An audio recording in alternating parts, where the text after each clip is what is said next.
Sound of air raid sirens, which have been sounding off in Israel as Iran launched drone strikes of 300 or more, along with ballistic missiles and cruise missiles. Israel's military says it intercepted 99% of them. No casualties were reported in this attack. However, this has put the globe on edge this morning. The United States and its allies helping to intercept some of those drones and missiles. This is the first direct on Israel's attack from Iran. Together with our allies and partners, we are operating at full force to defend the state of Israel and the people of Israel. We will continue to fulfill this mission. What is fueling this? Well, Iran says that the attack is in response to a suspected Israeli airstrike that killed a top Iranian general in Syria. Of course, it is obvious, fears this morning rising in the Middle East that all of this could expand into an even much larger conflict than the one that's already been underway. President Biden pledging support for Israel. Here's the statement, writing in part, quote, Israel demonstrated a remarkable capacity to defend against and defeat an unprecedented attack, sending a clear message to its foes that they cannot effectively threaten the security of Israel. But this is complicated. The president met with his national security team over the last few hours and has been speaking with G7 leaders today to coordinate a diplomatic response to these attacks. I want to welcome in now Alex Traiman. He's the CEO for the Jerusalem Bureau of the Jewish News Syndicate, a pro-Israel media outlet. He joins us live this morning. Alex, it's good to see you once again. Can you describe to us what these last 12 hours have been like in Israel? Oh, thanks so much, Tom. Great anticipation as we went into the evening, learning that an attack from Iran was going to be imminent. Then Israelis got notice that drones had been launched at Israel, knowing that they had about 2 hours to get there, then getting the signal that cruise missiles had been launched and they would have less than an hour to get to Israel. And then as we were waiting, getting the notice that ballistic missiles were being fired at Israel with a destination time of less than 15 minutes.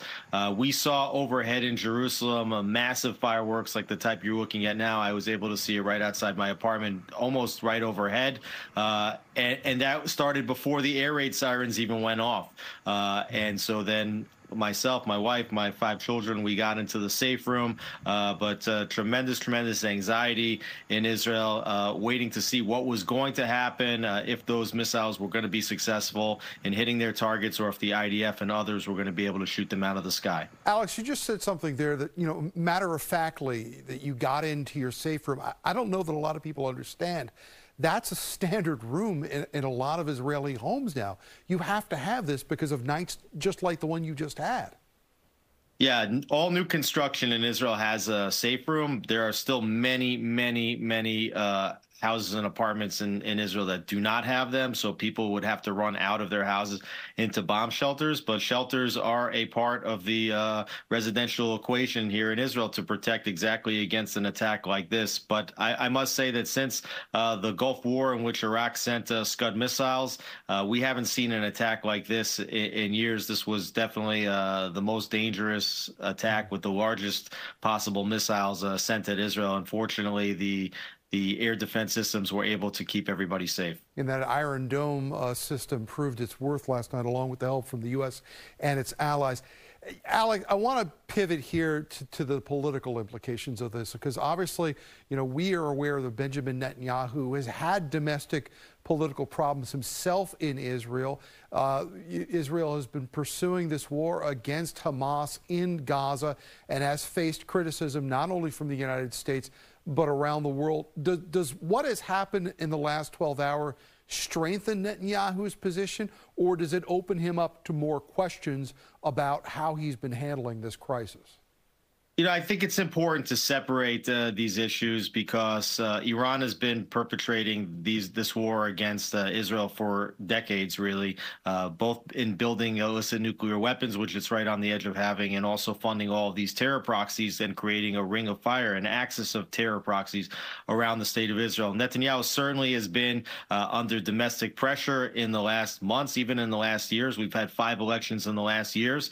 Netanyahu has had a difficult relationship with Democratic presidents in particular. That's stemming back in part to a 2015 speech that Netanyahu gave before joint houses of Congress, where he opposed Barack Obama's entering into the JCPOA Iran nuclear deal. At that time, even shouting and screaming from the rooftops that Iran represented an existential threat to the state of Israel. In a way, last night proved him correct. If Netanyahu will figure out a way out of this war to defeat Hamas, to defeat Hezbollah in southern Lebanon, to potentially defeat or neutralize the threat from Iran, that would strengthen him. If he leaves Israelis feeling unsafe, and with all the domestic pressure and with all of the pressure from the United States, that could leave him in a weakened position. Alex, obviously, the fact that Iran now is launching a direct strike itself.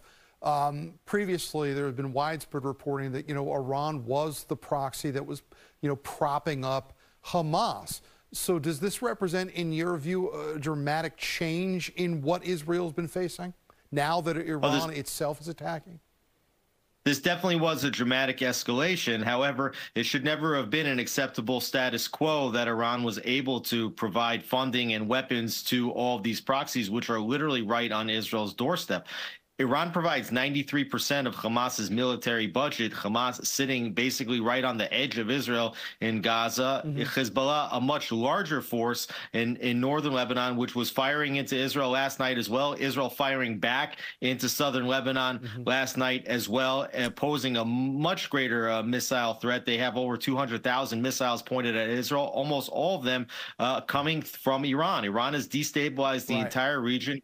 This is definitely an escalation, but the status quo shouldn't have been acceptable to begin with. Alex Traiman joining us live from Jerusalem this morning. Alex, we thank you. Be safe. Thanks.